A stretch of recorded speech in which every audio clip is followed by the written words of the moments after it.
اس حصے میں آپ سنیں گے سیدنا ابراہیم علیہ السلام کا نام و نسب اور قرآن مجید میں ذکر خیر، قوم کو اور اپنے والد کو دعوت توحید، قوم کا جشن کے لیے نکلنا اور سیدنا ابراہیم علیہ السلام کی بت شکنی، بت پرستوں کا غصہ اور ابراہیم علیہ السلام کو آگ میں ڈالنے کا فیصلہ، سیدنا ابراہیم علیہ السلام کا اللہ پر توکل اور آگ کا گلزار بن جانا، نمرود کون تھا، سیدنا ابراہیم علیہ السلام کا نمرود سے مناظرہ، شام کی طرف ہجرت، سیدہ سارہ علیہ السلام مصر کے ظالم بادشاہ کی تحویل میں، سیدنا ابراہیم علیہ السلام کی ارض مقدس فلسطین کی طرف ہجرت اور سیدنا لوط علیہ السلام کی بستی صدوم کی طرف روانگی، سیدنا ابراہیم علیہ السلام کی سیدہ ہاجرہ سے شادی،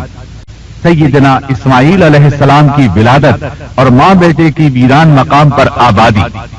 تو آئیے سنتے ہیں دارالسلام اسٹوڈیو لاہور پاکستان سے قصص الانبیاء کا چھٹا حصہ بت شکن، پیشکش محمد طارق شاہد۔ اب ہم آتے ہیں سیدنا ابراہیم علیہ السلام کے قصے کی طرف، لیکن اس سے پہلے یہ وضاحت کر دیں کہ سیدنا ابراہیم علیہ السلام کے واقعے کے ساتھ چند دوسرے انبیاء علیہ السلام کے واقعات بھی وابستہ ہیں، مثلا سیدنا لوط علیہ السلام کا واقعہ، اس لیے کہ یہ سیدنا ابراہیم علیہ السلام کے بھتیجے بھی ہیں اور ان کے پیروکار بھی۔ اسی طرح آپ کے صاحبزادوں سیدنا اسماعیل اور سیدنا اسحاق علیہ السلام کے واقعات ساتھ ساتھ چلتے ہیں۔ اس کی وجہ یہ ہے کہ سیدنا اسماعیل علیہ السلام کی ولادت کے وقت ابراہیم علیہ السلام کی عمر 87 سال تھی، اور سیدنا اسحاق علیہ السلام کی پیدائش کے وقت سیدنا ابراہیم علیہ السلام کی عمر 100 سال تھی، جبکہ سیدنا ابراہیم علیہ السلام کی کل عمر 175 سال ہوئی، اس لیے ان کے واقعات ساتھ ساتھ چلتے ہیں۔ ابراہیم علیہ السلام کا قصہ سناتے ہوئے ان حضرات کا ذکر ساتھ ساتھ ضرور آئے گا، تو آئیے شروع کرتے ہیں قصہ ابراہیم علیہ السلام کا۔ صالح علیہ السلام کے بعد اللہ تعالیٰ نے سیدنا ابراہیم علیہ السلام کو مبعوث فرمایا۔ ابراہیم علیہ السلام جد الانبیاء ہیں، عظیم المرتبت اور اولو العزم پیغمبر ہیں۔ آپ کے والد کا نام طارق تھا، جبکہ اس کا لقب آزر تھا۔ آزر مدد کرنے والے کو کہتے ہیں۔ یہ شخص اپنے قبیلے کے افراد کی مدد کیا کرتا تھا، غمخواری کرتا تھا، اس لیے اس کا لقب آزر مشہور ہو گیا تھا۔ قرآن مجید میں ابراہیم علیہ السلام کا قصہ 73 مقامات پر ذکر ہوا ہے۔ یہ 73 مقامات 25 سورتوں میں ہیں، اور یہ بات ابراہیم علیہ السلام کے بلند مرتبت ہونے پر دلالت کرتی ہے۔ ابراہیم علیہ السلام بھی سام بن نوح علیہ السلام کی نسل سے ہیں۔ آپ کی پیدائش عراق کے مشہور شہر بابل میں ہوئی۔ یہ عراق کے شمال میں واقع تھا اور آج بھی موجود ہے۔ بہت بڑا شہر ہے، اس وقت بھی بڑی آبادی پر مشتمل تھا۔ یہاں بت پرستی عام ہو چکی تھی۔ اللہ تعالی سورۃ العنکبوت آیت 25 میں فرماتے ہیں، وَقَالَ إِنَّمَا اتَّخَذْتُم مِّن دُونِ اللَّهِ أَوْثَانًا مَّوَدَّةَ بَيْنِكُمْ فِي الْحَيَاةِ الدُّنْيَا۔ ابراہیم نے کہا کہ تم نے جن بتوں کی پرستش اللہ کے سوا کی ہے، انہیں تم نے اپنی آپس کی دنیاوی دوستی کے بنا پر معبود ٹھہرا لیا ہے۔ مطلب یہ کہ وہ لوگ اللہ کی عبادت بتوں کو اللہ کا شریک ٹھہرا کر کرتے تھے۔ ابراہیم علیہ السلام نے اپنے باپ سے اور اپنی قوم سے کہا کہ یہ مورتیاں جن کے تم مجاور بنے بیٹھے ہو کیا ہیں؟ انہوں نے جواب دیا، ہم نے اپنے باپ دادوں کو انہی کی عبادت کرتے پایا ہے۔ اللہ تعالیٰ ان کے بارے میں فرماتے ہیں، اے نبی، انہیں ابراہیم علیہ السلام کا قصہ سنا دو، جبکہ انہوں نے اپنے باپ اور اپنی قوم سے فرمایا، تم کس کی عبادت کرتے ہو؟ کہنے لگے، بتوں کی، ہم تو برابر ان کے مجاور بنے بیٹھے ہیں۔ ابراہیم علیہ السلام نے فرمایا، جب تم انہیں پکارتے ہو تو کیا وہ سنتے بھی ہیں یا تمہیں نفع اور نقصان پہنچا سکتے ہیں؟ انہوں نے کہا، یہ ہم کچھ نہیں جانتے، ہم نے تو اپنے باپ دادوں کو اسی طرح کرتے پایا ہے، مطلب یہ کہ یہ بت پرستی انہیں ورثے میں ملی تھی۔ وہ جن معبودوں کی عبادت کرتے تھے نہ وہ ان کی پکار کو سنتے تھے، نہ ہی ان کے نفع و نقصان پر قادر تھے۔ اسی لیے ابراہیم علیہ السلام انہیں جھنجھوڑ رہے تھے، لیکن اندھی تقلید اور بشری عقل کے بیکار ہو جانے نے انہیں یہ سب سوچنے سے عاری کر دیا تھا۔ اللہ تعالیٰ نے ابراہیم علیہ السلام کی خصوصی رہنمائی فرمائی تھی، جیسا کہ سورۃ الانبیاء آیت 51 میں ہے، وَلَقَدْ آتَيْنَا إِبْرَاهِيمَ رُشْدَهُ مِنْ قَبْلُ وَكُنَّا بِهِ عَالِمِينَ۔ اور ہم نے ابراہیم کو پہلے سے ہدایت عطا فرما دی تھی اور ہم اسے جانتے تھے۔ ابراہیم علیہ السلام نے کبھی ایک لمحے کے لیے بھی بتوں کی پوجا نہیں کی تھی۔ آپ نے اپنی قوم کو بتوں کی پوجا کرتے دیکھا تو انہیں ملامت کی، ایک اللہ کی طرف دعوت دی، اور اس دعوت کی ابتدا انہوں نے اپنے باپ سے کی۔ اللہ تعالیٰ سورہ مریم میں فرماتے ہیں، اے نبی کتاب میں ابراہیم کا ذکر کر، بے شک وہ سچا نبی تھا۔ جب اس نے اپنے باپ سے کہا، اے میرے باپ، بے شک مجھے وہ علم عطا ہوا ہے جو تمہیں حاصل نہیں، اس لیے میری اطاعت کریں، میں آپ کو سیدھا راستہ دکھاؤں گا۔ اے میرے باپ، شیطان کی عبادت نہ کریں، بے شک شیطان اللہ کا نافرمان ہے۔ ان بتوں کی عبادت گویا شیطان کی عبادت ہے، اس لیے آپ نے ان معبودوں کو شیطان سے تعبیر کیا، فرمایا، اے میرے باپ، بے شک مجھے خوف ہے کہ تم پر اللہ کا عذاب آئے، پھر تم شیطان کے ساتھی ہو جاؤ۔ باپ نے ان کی بات سن کر کہا، اے ابراہیم، کیا تو میرے معبودوں سے پھرا ہوا ہے؟ البتہ اگر تو باز نہ آیا تو میں تجھے سنسار کر دوں گا، اور تو مجھ سے ایک مدت تک دور ہو جا، یعنی مجھ سے اتنا دور ہو جا کہ کبھی مجھے نظر نہ آئے۔ ابراہیم علیہ السلام نے اپنے باپ پر نرمی اور مہربانی کرتے ہوئے ان سے کہا، آپ پر سلامتی ہو، میں اپنے رب سے آپ کے لیے بخشش طلب کرتا رہوں گا۔ لیکن جب بعد میں ان پر واضح ہو گیا کہ وہ تو اللہ کا دشمن ہے تو ابراہیم علیہ السلام اس سے بے تعلق ہو گئے۔ سورہ توبہ آیت 114 میں اللہ فرماتے ہیں، وَمَا كَانَ اسْتِغْفَارُ إِبْرَاهِيمَ لِأَبِيهِ إِلَّا عَن مَّوْعِدَةٍ وَعَدَهَا إِيَّاهُ فَلَمَّا تَبَيَّنَ لَهُ أَنَّهُ عَدُوٌّ لِّلَّهِ تَبَرَّأَ مِنْهُ إِنَّ إِبْرَاهِيمَ لَأَوَّاهٌ حَلِيمٌ۔ اور ابراہیم کا اپنے والد کے لیے بخشش طلب کرنا ایک وعدے کی وجہ سے تھا جو وہ اس سے کر چکے تھے، لیکن جب انہیں معلوم ہو گیا کہ وہ اللہ کا دشمن ہے تو اس سے بیزار ہو گئے۔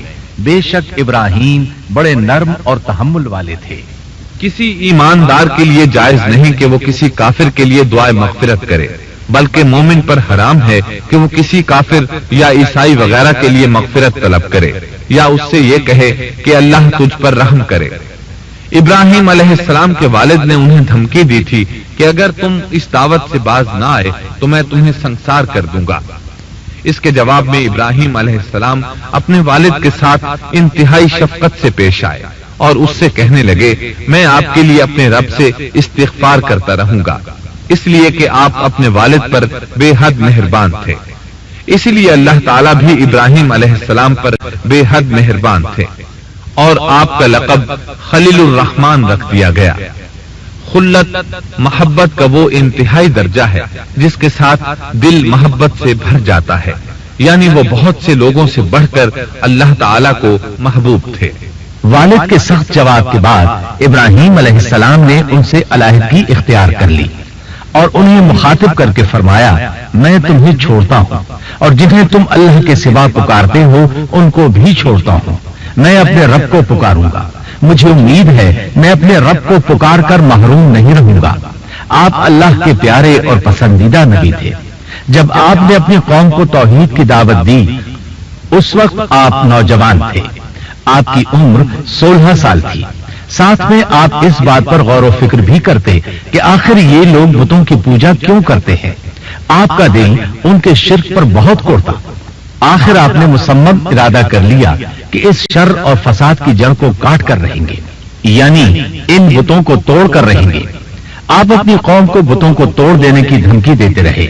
اس دھمکی کا ذکر اللہ تعالیٰ نے سورۃ الانبیاء آیت 57 میں کیا ہے۔ وَتَاللَّهِ لَأَكِيدَنَّ أَصْنَامَكُمْ بَعْدَ أَن تُوَلُّوا مُدْبِرِينَ۔ اور اللہ کی قسم میں تمہارے بتوں کا علاج کروں گا جب تم پیٹھ پھیر کر جا چکے ہوگے۔ یہ بات ابراہیم علیہ السلام نے پوشیدہ نہیں اعلانیہ کہی تھی۔ آخر انتظار کا وقت ختم ہوا، عید کا دن آ پہنچا۔ عید کے دن وہ لوگ صبح سویرے گھر سے نکلنے سے پہلے کھانا پکا کر اپنے معبودوں کے سامنے رکھتے تھے، پھر شہر سے باہر ایک میدان میں جمع ہوتے، وہاں کھیلتے کودتے خوشیاں مناتے، ناز سے چلتے پھرتے اور کھانا کھاتے۔ شام کو گھروں کی طرف آتے، صبح بتوں کے پاس جو کھانا رکھ گئے تھے اس کو اٹھاتے اور تبرک سمجھ کر کھا جاتے۔ اپنے معمول کے مطابق انہوں نے عید کی تیاری کر لی، لیکن ابراہیم علیہ السلام تیار نہ ہوئے، اس لیے کہ وہ تو ان کے ساتھ جانے کا ارادہ ہی نہیں رکھتے تھے۔ وہ لوگ جانے سے پہلے ابراہیم علیہ السلام کے پاس آئے اور کہنے لگے، کیا آپ ہمارے ساتھ نہیں جائیں گے؟ سیدنا ابراہیم علیہ السلام نے آسمان کی طرف نگاہ کی اور فرمایا، میں بیمار ہوں۔ یہ تمام واقعہ سورۃ الانبیاء آیات 51 تا 58 میں بیان ہوا ہے۔ یقیناً ہم نے ابراہیم کو پہلے سے ہدایت فرما دی تھی اور ہم اسے جانتے تھے، جبکہ اس نے اپنے باپ سے اور اپنی قوم سے کہا کہ یہ مورتیاں جن کے تم مجاور بنے بیٹھے ہو کیا ہیں؟ سب نے کہا، ہم نے اپنے باپ دادوں کو انہی کی عبادت کرتے پایا ہے۔ آپ نے فرمایا، پھر تو تم اور تمہارے باپ دادا سبھی یقیناً کھلی گمراہی میں مبتلا رہے۔ کہنے لگے، کیا آپ سچ مچ ہمارے پاس حق لائے ہیں یا یوں ہی مذاق کر رہے ہیں؟ آپ نے فرمایا، نہیں نہیں، در حقیقت تم سب کا پروردگار تو وہ ہے جو آسمان و زمین کا مالک ہے، جس نے انہیں پیدا کیا ہے۔ میں تو ایسی بات کا گواہ اور قائل ہوں، اور اللہ کی قسم میں تمہارے ان معبودوں کا علاج تمہاری غیر موجودگی میں کروں گا۔ بس اس نے ان سب کے ٹکڑے کر دیے، البتہ صرف بڑے بت کو چھوڑ دیا۔ یہ اس لیے کیا کہ وہ سب اس کی طرف لوٹے۔ ابراہیم علیہ السلام نے لوگوں کے ساتھ عیدگاہ جانے سے انکار کیا اور عذر پیش کیا کہ وہ بیمار ہیں۔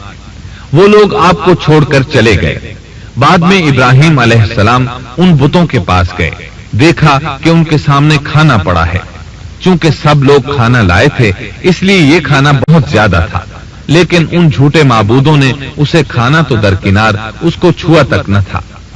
ابراہیم علیہ السلام نے انہیں مخاطب کر کے کہا، یہ اتنا کھانا تمہارے سامنے پڑا ہے، تم اس کو کھاتے کیوں نہیں؟ تمہیں کیا ہو گیا کہ بات تک نہیں کرتے؟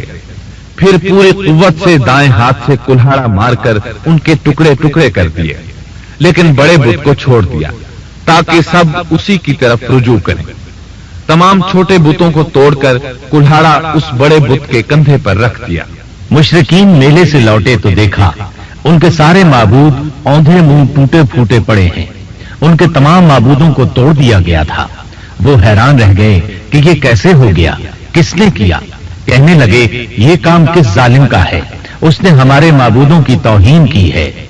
اس وقت جن لوگوں نے ابراہیم علیہ السلام کا وہ کلام سنا تھا انہیں ان کا خیال آ گیا، کہنے لگے، وہ نوجوان جس کا نام ابراہیم ہے اسے ہم نے اپنے بتوں کی مذمت کرتے سنا ہے۔ اللہ کی قدرت کہ ابراہیم علیہ السلام کا جو مقصد تھا وہ خود بخود پورا ہو رہا تھا۔ مجھ سے کیوں پوچھتے ہو؟ تم اپنے معبودوں سے کیوں نہیں پوچھ لیتے کہ ان کے ٹکڑے کس نے اڑائے ہیں؟ ابراہیم علیہ السلام کا جواب سن کر وہ سب سوچ میں پڑ گئے، پھر کہنے لگے، ہم نے بڑی غلطی کی، اپنے معبودوں کے پاس کسی کو حفاظت کے لیے نہیں چھوڑا۔ اس قدر واضح بات محسوس کر کے بھی وہ ظالم ایمان نہ لائے، بلکہ شیطان نے ان کے دلوں میں وسوسہ ڈالا اور انہوں نے غور و فکر کر کے کہا، اے ابراہیم، کیا تمہیں علم نہیں؟ یہ تو بے زبان ہیں، یہ بول نہیں سکتے۔ اب ابراہیم علیہ السلام نے فرمایا، تب پھر تم اللہ کے سوا اس چیز کی عبادت کرتے ہو جو تمہیں کچھ بھی نفع نہ دے سکے اور نہ نقصان پہنچا سکے۔ تعجب ہے تم پر اور ان پر بھی جنہیں تم اللہ کے سوا پکارتے ہو، کیا تم میں بالکل عقل نہیں؟ اس طرح ابراہیم علیہ السلام نے ان پر حقیقت خوب اچھی طرح واضح کر دی۔ ان سے فرمایا، تم ان کی پوجا کرتے ہو جن کو تم خود تراشتے ہو، یعنی ان کا حال تو یہ ہے کہ تم نے ان کو خود اپنے ہاتھوں سے تراشا اور ان کی عبادت کرنے لگے، جبکہ تمہیں اور تمہاری بنائی ہوئی چیزوں کو اللہ ہی نے پیدا کیا ہے۔ ابراہیم علیہ السلام نے ایک کلہاڑے کی مدد سے ان سب بتوں کو تہس نہس کر دیا تھا۔ یہ اس بات کی واضح ترین نشانی تھی کہ یہ بالکل بے بس ہیں، لیکن اس واضح نشانی کے باوجود وہ اپنے کفر ہی پر ڈٹے رہے اور لگے ابراہیم علیہ السلام کو دھمکیاں دینے۔ قالوا ابنوا له بنيانا فألقوه في الجحيم، کہنے لگے اس کے لیے ایک آتش کدہ بناؤ اور اسے اس دہتی آگ میں ڈال دو۔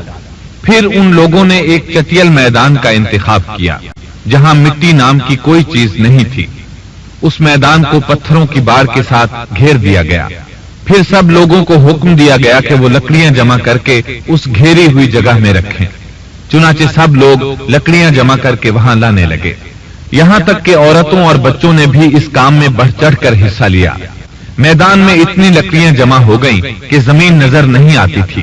یہ لکڑیاں زمین پر ایک اونچی دیوار محسوس ہوتی تھیں۔ پھر ان لکڑیوں کو آگ لگائی گئی۔ جب آگ کے شعلے آسمان سے باتیں کرنے لگے تو انہوں نے ابراہیم علیہ السلام کو آگ میں ڈالنے کے لیے ایک جھولا تیار کیا۔ اس میں سیدنا ابراہیم علیہ السلام کو رکھا گیا۔ اس وقت آپ نے یہ دعا پڑھی، حسبنا اللہ ونعم الوکیل، ہمیں اللہ کافی ہے اور وہی بہترین کارساز ہے۔ یہ کلمہ ہر محتاج اور مصیبت زدہ کو پڑھنا چاہیے۔ بخاری میں ہے، رسول اللہ صلی اللہ علیہ وسلم نے فرمایا، حسبنا اللہ و نعم الوکیل ابراہیم علیہ السلام نے اس وقت فرمایا تھا جب انہیں آگ میں پھینکا جانے لگا تھا۔ مطلب یہ کہ ہم اللہ ہی پر بھروسہ کرتے ہیں، اس کے سوا ہمارا کسی پر بھروسہ نہیں۔ بعض روایات میں یہ بھی ہے کہ جب ابراہیم علیہ السلام کو آگ میں ڈالا جانے لگا تو جبریل علیہ السلام آئے اور کہا، اے ابراہیم، کوئی حاجت ہے تو میں حاضر ہوں۔ ابراہیم علیہ السلام نے فرمایا، اگر تم اپنی مرضی سے آئے ہو تو مجھے تمہاری کوئی ضرورت نہیں۔ ایک دوسری روایت میں ہے کہ بارش کے فرشتے نے حاضر ہو کر کہا تھا، اے ابراہیم، مجھے حکم دیجئے میں بارش برسا کر اس آگ کو بجھا دوں۔ لیکن ایسی تمام روایات ضعیف ہیں۔ یوں بھی اللہ کا حکم ان سے پہلے کام کرنے والا تھا۔ اللہ تعالیٰ سورہ انبیاء آیت 69 اور 70 میں فرماتے ہیں، قلنا يا نار كوني بردا وسلاما على إبراهيم وأرادوا به كيدا فجعلناهم الأخسرين۔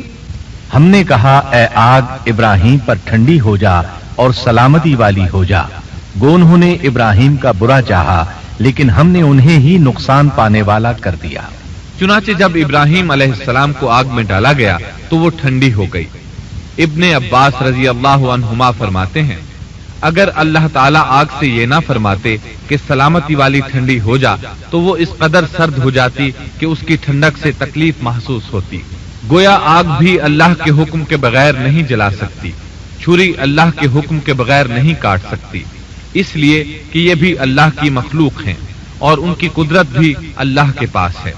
وہ چاہے تو ان کو قدرت عطا کر دے، چاہے تو قدرت واپس لے لے۔ آگ کو ٹھنڈا ہونے کا حکم ہوا، وہ ٹھنڈی ہو گئی۔ اس نے نہ ابراہیم علیہ السلام کے کپڑے جلائے، نہ جسم کے کسی حصے کو کوئی نقصان پہنچایا، صرف وہ رسیاں جلائیں جن سے آپ کو باندھا گیا تھا۔ سبحان اللہ۔ لوگ آگ کے گرد اس انتظار میں کھڑے تھے کہ جو ہی انہیں آگ میں پھینکا جائے گا وہ جل کر راکھ ہو جائیں گے، لیکن وہ یہ دیکھ کر حیران رہ گئے کہ ابراہیم علیہ السلام بڑے ناز سے